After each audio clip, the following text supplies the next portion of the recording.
Rivotril, Zolpidem, Aprazolam, esses remédios viraram bala na mão de pessoas.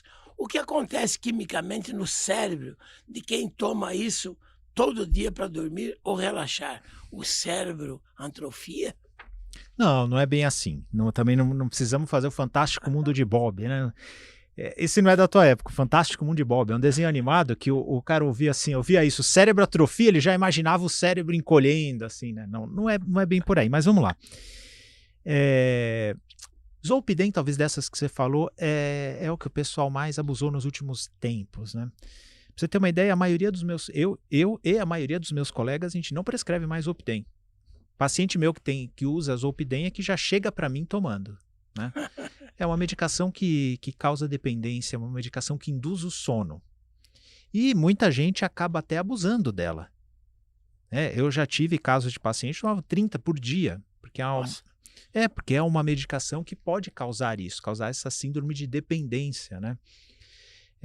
E a pessoa não dorme à noite sem ela, mas começa a usar durante o dia também. É uma medicação que é difícil de parar depois que você adquire essa constância de usar à noite para dormir, né? Eu acho meio legal a gente dar um passo atrás e perguntar por que as pessoas será que estão tão necessárias dessa medicação hoje em dia, né? A gente não ouvia falar tanto disso, das pessoas precisarem tomar medicação para dormir. Sempre teve uma parcela das pessoas que tem problema real de insônia ou que tem algum problema psiquiátrico que leva a insônia e acabam usando medicação para dormir. Mas hoje, essa eu concordo que de uns anos para cá, acabou virando bala mesmo, né? Parece que as pessoas desaprenderam a ter hábitos e rituais para induzir um sono natural. Não é verdade isso? Muito estímulo até muito tarde. Esse talvez seja um dos principais motivos que fazem as pessoas não terem, né? Esse ritual para um sono natural. Muita tela o tempo todo, à noite, até tarde da noite. E aí isso aí pode prejudicar o sono de duas formas. Primeiro, o próprio conteúdo estimulante. É algo que prejudica o sono. E o segundo é algo fisiológico. A própria luz na retina acaba diminuindo a secreção de melatonina, que é um hormônio necessário para induzir um sono de forma natural. Então, muita tela à noite, muito conteúdo estimulante, tudo isso prejudica um sono natural. Esse é um dos motivos que faz o pessoal não conseguir ter um sono natural. Outra coisa, sedentarismo. A pessoa não faz atividade física. Isso aí é algo que acaba prejudicando também que a pessoa conquiste um sono de maneira natural. Muito consumo de estimulante, refeições pesadas à noite. Tudo isso faz com que a pessoa deixe de ter essa naturalidade orgânica do sono. E aí é muito fácil apelar para um botão de desliga. Outra coisa que acontece, muita correria durante o dia. Qual que vai ser o único momento que a pessoa vai ter para ela?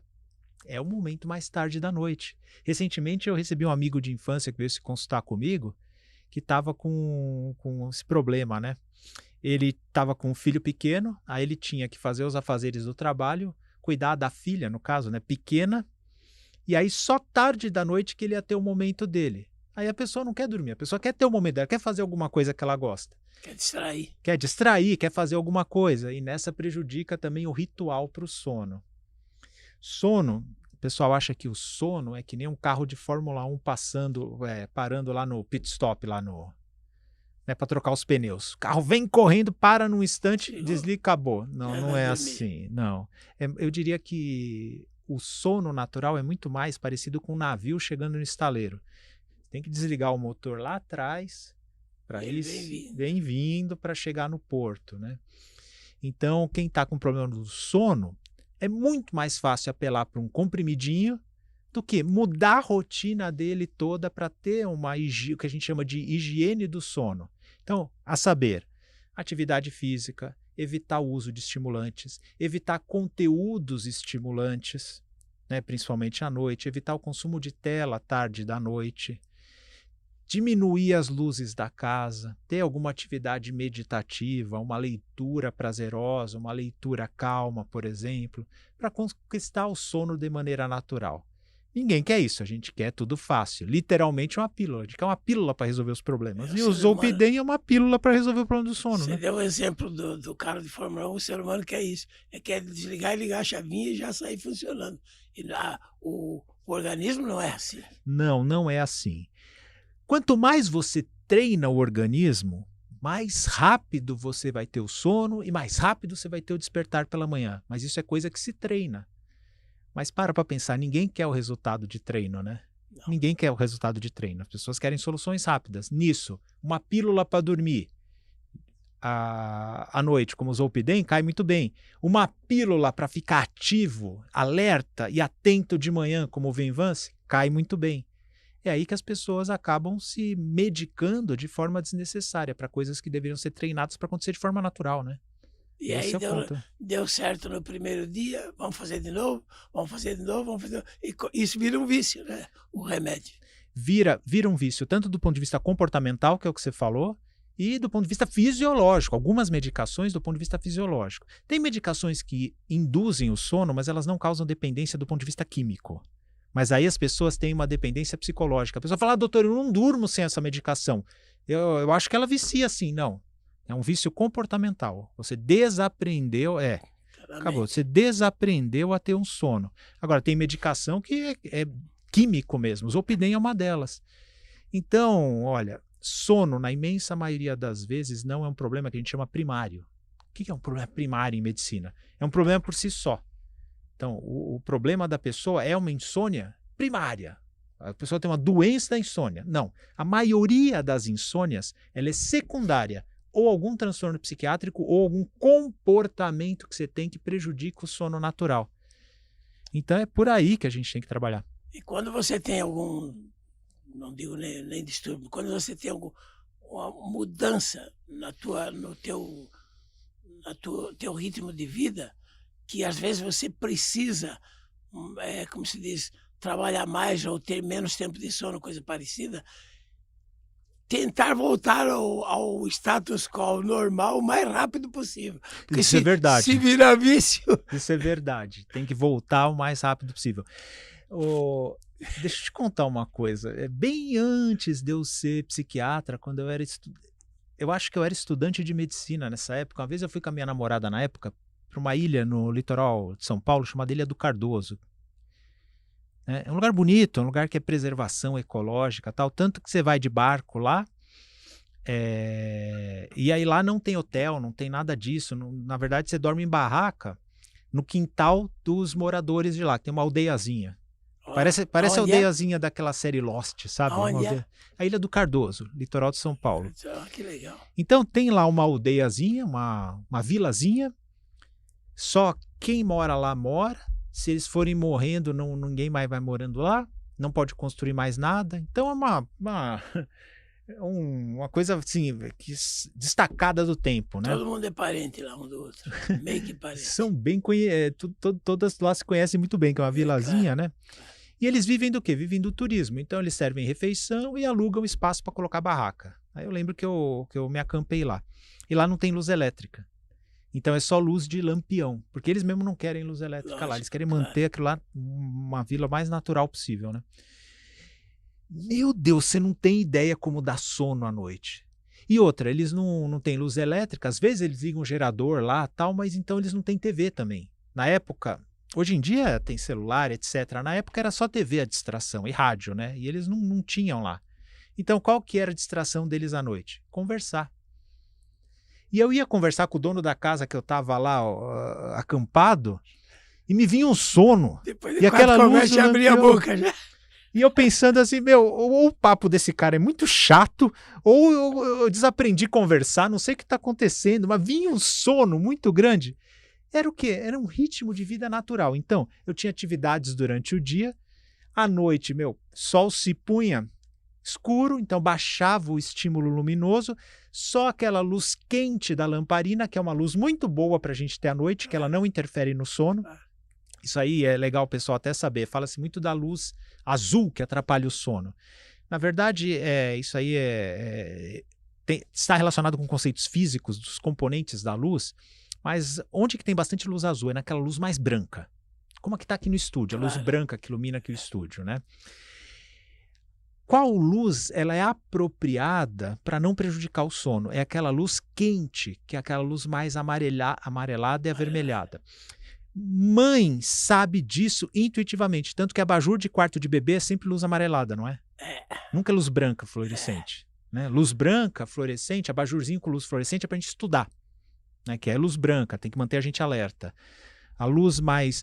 rádio relógio de antigamente. Hoje em dia é o celular que acorda a gente. Antigamente era rádio relógio. Você lembra a cor do visor? Era vermelho normalmente.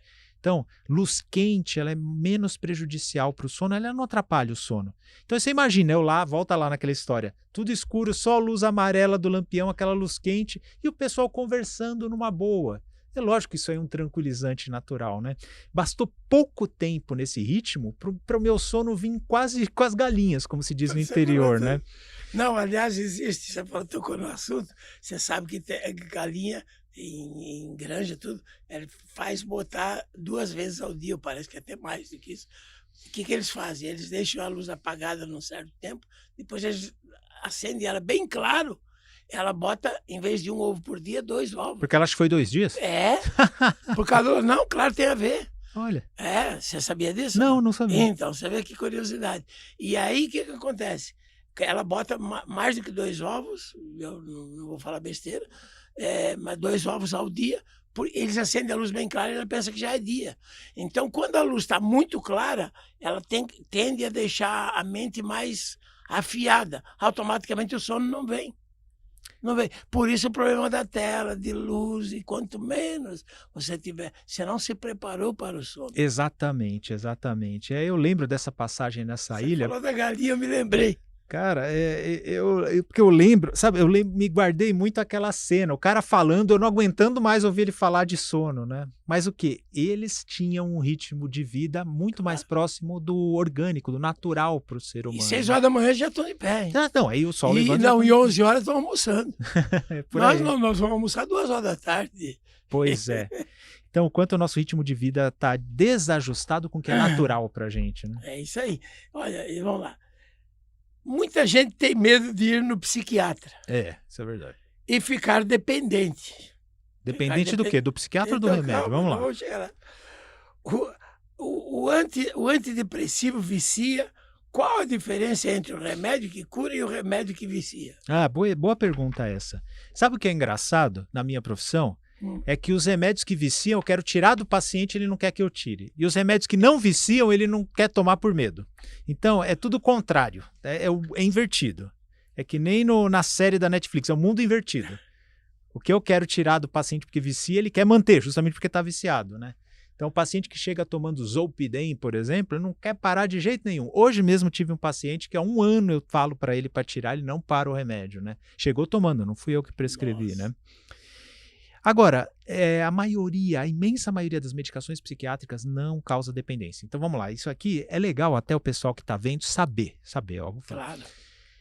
Medicações para tratar depressão e ansiedade. Depressão e ansiedade, as principais medicações são os antidepressivos. Nenhum antidepressivo causa dependência. Nenhum. Medicações para tratar transtorno bipolar, que são estabilizadores do humor e antipsicóticos. Nenhum causa dependência. Então, entre os estabilizadores do humor, lítio, de valproato, carbamazepina, não causa dependência. Antipsicóticos, né? Quetiapina, olanzapina, risperidona, aripiprazol, nenhum causa dependência. Então, eu já falei de depressão, de ansiedade, de transtorno bipolar, nenhum causa dependência. Transtornos psicóticos, são pessoas que têm delírios, alucinações, o principal dos transtornos é a esquizofrenia. Tratamento antipsicótico, causa dependência? Não causa dependência. A imensa maioria das medicações em psiquiatria não causam dependência. E, ao longo do desenvolvimento, que os psicofármacos existem já há mais de 70 anos. Os primeiros foram nos anos 50 e foram sendo aperfeiçoados ao longo do tempo. E a maioria são muito bem tolerados. Lógico, tem efeitos colaterais, como toda medicação da medicina tem. Toda, de qualquer área, vai ter seus efeitos colaterais. Mas são absolutamente bem toleradas as medicações. Então, não causam dependência, são bem toleradas, existem parâmetros muito seguros para o uso de medicações. Ao contrário do que as pessoas pensam, se correr risco com medicação psiquiátrica, mesmo as pessoas que querem, né? Às vezes tem pessoa que quer, até por motivo da própria doença, da própria Comodismo. patologia, é muito difícil a pessoa conseguir fazer mal a si mesmo usando medicação psiquiátrica. As medicações são bastante seguras, essa é a verdade. Quais medicações causam dependência? Só tem 3 tipos. Eu poderia colocar 2, mas tem um que eu vou separar. Os calmantes e as medicações do tipo Z para o sono, que é o Zolpidem, Zolpiclone, por exemplo, essas medicações causam dependência. E os calmantes, que é o diazepam, clonazepam, né, o clonazepam, o Rivotril, lorazepam, essas medicações elas podem causar dependência.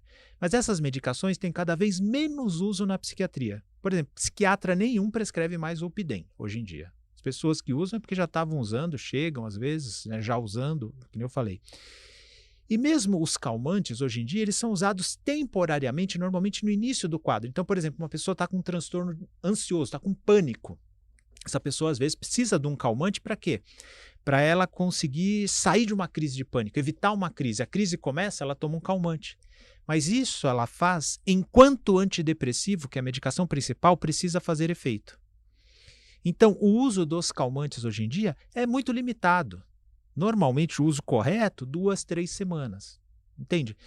Então, essas 2 categorias de medicação podem causar dependência, mas elas têm uso super restrito em psiquiatria. Tá? E normalmente a dependência vem quando a pessoa vai perpetuando o uso, usa de forma inadequada. E o outro tipo de medicação que pode causar dependência é outra que o povo gosta, viu? Para estudar, para ficar acordado, para estudar para concurso, etc., que é o Venvance, para emagrecer, que são os estimulantes, que é a Ritalina, o Venvance, por exemplo. Essas medicações podem causar dependência também, né? Mas em psiquiatria elas têm uso muito restrito, elas são usadas no déficit de atenção e alguns transtornos alimentares, basicamente isso. Às vezes, em algumas depressões de difícil tratamento, uso muito restrito. Então eu volto a dizer, eu diria aqui que mais de 90% das medicações psiquiátricas indicadas não causam dependência. Na dúvida, conversa com seu médico a respeito. E tem pessoa que tem isso psicologicamente, e às vezes a pessoa usa o remédio como comodismo, às vezes não está nem ainda sentindo aquele sintoma, mas na mente dele já está para tomar o remédio. Não, isso aí tem. Isso aí Tem. tem. Tem pessoa que é. Por exemplo, tem paciente que já está bem da ansiedade ou do pânico, mas fala, ai, doutor, me prescreve o calmante? Eu falo, por que você está bem? Você não precisa, eu já risquei o calmante Você aqui já do tá bem, tratamento, né? você já está bem. Ah, doutor, mas só de saber que está na bolsa eu já fico mais tranquilo. Isso aí tem, isso é uma questão meramente psicológica. Aí a gente trabalha para a pessoa adquirir confiança, né? Então isso aí tem também. Dependência é fogo, de qualquer coisa, né? Qualquer coisa que você... Até de pessoas. Se você vira dependente de uma outra pessoa, você parece que quando você está sem aquela pessoa, você parece que está pelado, está... Aí É aí é lamentável. trabalho para os nossos colegas terapeutas, né?